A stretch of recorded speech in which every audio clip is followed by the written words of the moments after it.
आपने पैर से कितना गलती किया, आपने जबान से कितना गलती किया, ये सब वहां मालिक के दरबार में लिखा जाता है। एक हम लोग पूजा करते हैं चित्रगुप्त का, ये जब कार्तिक छठ के आसपास में एक पूजा करते हैं हम लोग चित्रगुप्त का, यानी उसका नाम है चित्रगुप्त, यानी गुप्त रूप से चित्र खींचता है, चित्रगुप्त को बैठा देते हैं।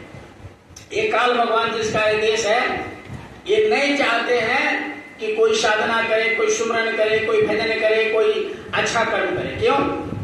क्योंकि वो ये काल भगवान जिसका देश है, वो जानते हैं कि अगर कोई साधना कर लिया, कोई भक्ति कर लिया, तो सीधे वो शरीर को जैसे छोड़े के चले जाएंगे भगवान के दरबार में, फिर इसी तरह मेरा देश खाली हो जाएगा।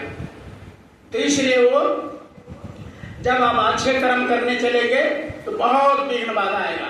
जब सत्संग में चलेंगे तो मन कितने बार अछाड़ पछाड़ करेगा, छोड़ो गर्मी है, छोड़ो धूप है, छोड़ो दूर है, लेकिन बुरे कर्म में वो थोड़ा भी टाइम नहीं लगाते, तुरंत करते हैं। तो इसलिए महापुरुषों ने कहा कि जल्दी में कोई बुरा काम मत करो और सही काम के लिए कभी लेट मत करो। अच्छे काम में लेट मत लगाओ, सोचो मत, जल्दी करो, और बुरे काम में जल्दीबाजी मत करो, उसको सोच कर उसको टालो। तो गुरु महाराज ने भी कहा कि जब तुम अच्छे कर्म करने चलते हो तो तुमको बहुत परेशानी आता है, भक्ति करने चलोगे बहुत विघ्न बाधा आएगा।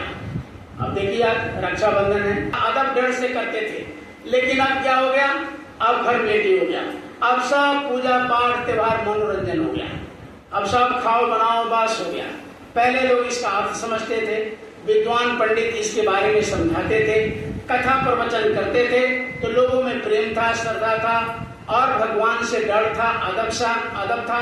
लोगों के बीच में भगवान का वो कथा प्रवचन होता था, बड़े ध्यान से लोग करते थे, सुनते थे, तो समाज में एक तरह का बहुत बड़ा अच्छा नियम सिस्टम था। अब क्या हुआ, अब कोई धर्म का, कोई पूजा का, कोई पाठ का, कोई तीज का, कोई व्रत का कोई अर्थ समझते नहीं है, बस सीधे चलो मना लो, बस मनोरंजन हो गया। नहीं, महापुरुषों ने बहुत मेहनत करके तीज त्योहार बनाया, चाहे वो जन्माष्टमी हो, चाहे रक्षाबंधन हो, चाहे वह नाग पंचमी हो, चाहे दिवाली हो, चाहे छठ हो, चाहे कोई भी व्रत हो, उसके पीछे महापुरुषों ने बड़ा भेद रखा, बड़ा उसमें उसके पीछे यानी साइंस छुपा हुआ, अध्यात्म छुपा हुआ था। अब जैसे आज रक्षाबंधन है, इसका नाम ही है रक्षा बंधन, तो अभी गांव वाले भाई से या दूर से जहां से भी पेड़ से, इसलिए गुरु महाराज ने कहा कि जीते जी कोई महात्मा की खोज करके, साधना का तरीका पूछ करके, और यहाँ के लिए जैसे बिल्डिंग बनाया, घर बनाया, उसी तरह से इस शरीर से आत्मा निकले तो भगवान के घर में एक झोपड़ी भी बना लिया जाए, ताकि जैसे शरीर ये खाली करेगा आत्मा तो वो जाकर के वहां रहेगी। अब आप वहां का क्या झोपड़ी है, वहां का क्या घर है, ईटा कपड़ा बालू सीमेंट क्या है, यही है जहां हम लोग बैठे हैं, यही भक्ति है। जैसे ध्यान भजन कर रहे हैं, आज यहाँ एकांत में शांत में आकर अभी हम लोगों ने सुमरन किया, ध्यान किया, भजन किया, तो यही वहां का नींव है, यही वहां का सीमेंट बालू है जहां हम लोग बैठे हैं। तो यहाँ तो बड़ा नीरस होता है। गोस्वामी जी महाराज ने रामचरितमानस में लिखा है कि बिनु सत्संग विवेक न हुई, राम कृपा बिनु सुलभ न सुई। कहा कि बिना भगवान की कृपा के इसमें कोई बैठ नहीं सकता, और बिना प्रभु के दया का हम यहां इसमें भाग नहीं ले सकते। जब तक उस मालिक की कृपा नहीं होगा तब तक यहां हम लोग सत्संग में। कहा ना गोस्वामी जी महाराज कि जैसे पूर्व जन्म के पाप से हरि चर्चा न सुहाए, आज जैसे चवर के आवते भीख विदा हो जाए।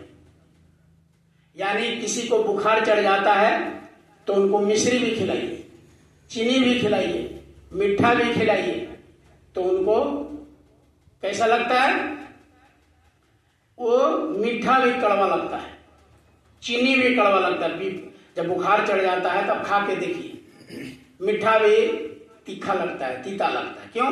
अब मीठा में प्रॉब्लम नहीं है, मीठा में दिक्कत नहीं है, चीनी में तीता नहीं है, हमारा मुंह तीता हो जाता है, बुखार में जीभ तीता हो जाता है, जिसके वजह से हम मीठा भी खाते हैं, गुड़ भी खाते हैं तो तीखा लगता है।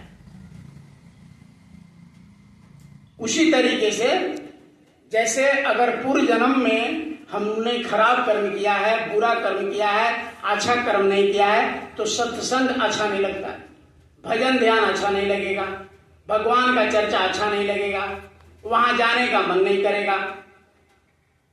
अब इसमें मन नहीं लगेगा।